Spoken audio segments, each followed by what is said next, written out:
You think it made it? Let me see if it made it. Ah, it made it. I made it. Hoping that Joe didn't. Let me see if you got the next one.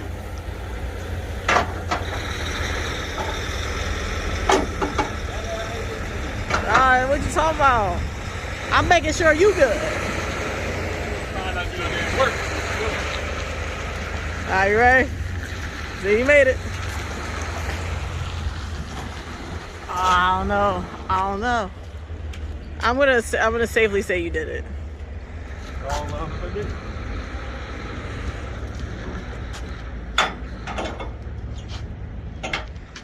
know this be faster if you can't help. Okay. Alright, I'm gonna do. You fight not to work.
I hope you guys enjoy the vlogs and all the cool stuff that we've been doing with me doing flatbed and StepDeck loads.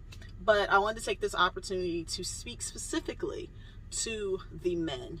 I've noticed since I've been doing flatbed and StepDeck loads that a lot of guys have been inboxing me and inboxing TB, and I'm noticing a reoccurring phrase that's going on. And the phrase is, well, oh, if she can do it, I can do it. Time out. If you guys want to do flatbed or StepDeck, you do it. Like, you do the research, you talk to the recruiter, you know, understand what's going on. This is not just a look at me, who's a small woman, and say, oh, well, if she could pick up a tarp, then if she can do it, I can do it. That's not how life goes. You should not be mimicking. You should not just instantaneously make a rash decision based off of just seeing someone do it, especially if you think that because that person can do it, you can do it. You cannot do it for health reasons. Your thigh meat may not be strong enough. You may not have good ankle strength. You know, I mean, there's a laundry list of things, but I really do believe that men have this thing where, well, women shouldn't do hard work, but then when women do hard work, then it's like, oh, Sam, like, okay, well, I can do it too. Well, you should have been doing it regardless if a woman was doing it, a man was doing it, whatever the case may be. Y'all got to start coming to your own, you know, paths in life. I know that the climate of trucking is that you can just get in where you fit in, right? Which you can. There are so many different avenues. There's so many different ways that you can make money in trucking, beyond the seat, in the seat, or a combination of both. But the truth is about flatbed or StepDeck, it is not for everyone. It's not for every man. Just because you're a man and you think that you're strong or you're able to lift up a tarp, there are other factors that are into it. To me, there's a lot more customer service going on. You know, these people are interacting with you. You're not only interacting with shipper and receivers, you're interacting with the people that's helping you with the load.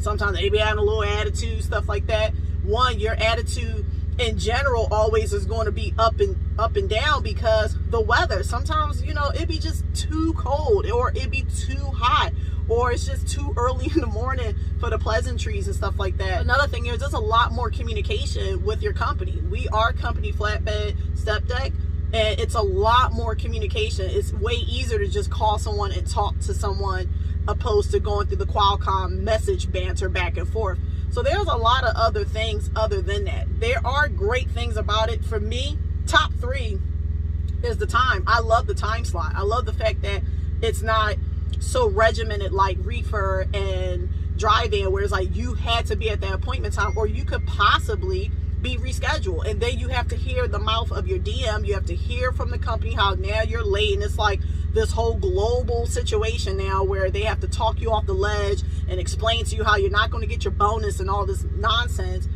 Push all that aside. The second thing that I love is the consistency of it, meaning usually you're going to have a double securement where you're going to unload and load, and then you're down the road. You got a day, 2 days, sometimes even 3, depending on the length of the load or as far as the distance of the load, to recoup. You know what I'm saying? Get yourself a little massager or something. Get yourself a heated blanket or something. Ice your knee joints down, ice your elbows and your wrists down and stuff like that, and keep it pushing. It is great exercise, to be honest with you. We were so pampered on drive-in and reefer. We were not getting enough exercise because you're just running. It looks to me over the time of trucking, especially since COVID, the appointment times are getting shorter. They're expecting you to do death-defying acts, 800 miles in a day. But I'm going to Montana. Like, it's no reality nowadays. Everything is on such back order that the expectations have completely ramped up, which probably is in succession of them trying to push these automated trucks. But we're not going to go there. Anywho, because I don't want my conspiracy theories to come out. The third thing that I love the most, absolutely love the most, honestly, without a shadow of a doubt, is the fact that I am truly treated like a trucker. And what I mean is the respect of it. When I come encounter with people as far as at the truck stops, when I come encounter with the shipper and receivers, even with the team at the office, there is a certain level of respect that is so much different than what it was in reefer and drive-in. They call me by my name. You know what I'm saying? Like, I'll call in and say my truck number. They be like, no, hello, how are you doing today? Your name. No, they're not calling me Too Fly. But it's a certain level. It helps with your morale. We are so beaten down. We're so brainwashed into thinking that we have to be a certain way. And the truth is, we don't. We are people. We have families. We have people that we love. We have goals and aspirations. We have dreams. And trucking may not be the end for all of us. It could be the beginning to something special and something brand new. So my point of this portion of the video is to let you know, yeah, be inspired, right? Like, if you feel like, hey, yo, that looks cool, that's going to be a different challenge for me, then absolutely go for it. But do not under any circumstance look at anybody's situation and make a life-changing situation or a life-changing decision just like that. You should not be doing that, yo, like, at all, especially the men. Because I noticed that when men are saying, oh, if she could do it, I can do it, and I was about to do it, or I can't lift the tarps and stuff like that, that's a defeatist attitude. And don't nobody want to be around that. It's 2022. All that, shoulda, woulda, couldas and all that, there is no excuse why you cannot do what you want to do. Here's the truth about trucking. Call the recruiter. I don't care if you're going to a company sponsored training, if you're going to a state issued thing where I guess the state pays for it, whatever the case may be. Call the recruiter. All of our experiences in trucking is going to be vastly different. We all have different family problems. We got bill problems. We got, some of us are coming from different backgrounds, diversities, occupations. So you have to call the recruiter. You have to explain to them and be truthful now what your expectations are, so they can see if that aligns with flatbed or StepDeck, or drive-in or reefer, or heavy haul, or whatever the case may be. So I just wanted to take that time out. That was like a little bit of a rant or so, because again, like I said, you guys need to do this for yourself and not for anyone else. All right, so now that I ranted, hopefully that inspired you guys. Let's get back to the vlog.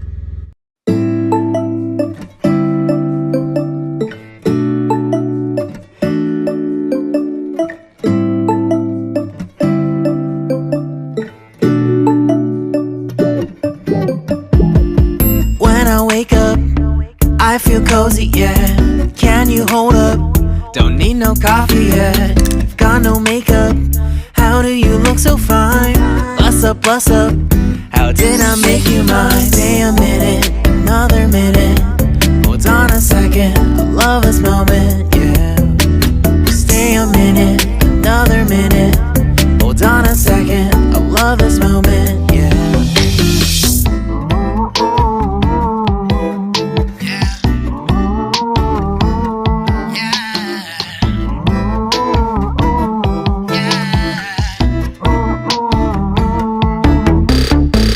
much love when we take our time to make love. Promise you I'm not wasting time in the bathtub.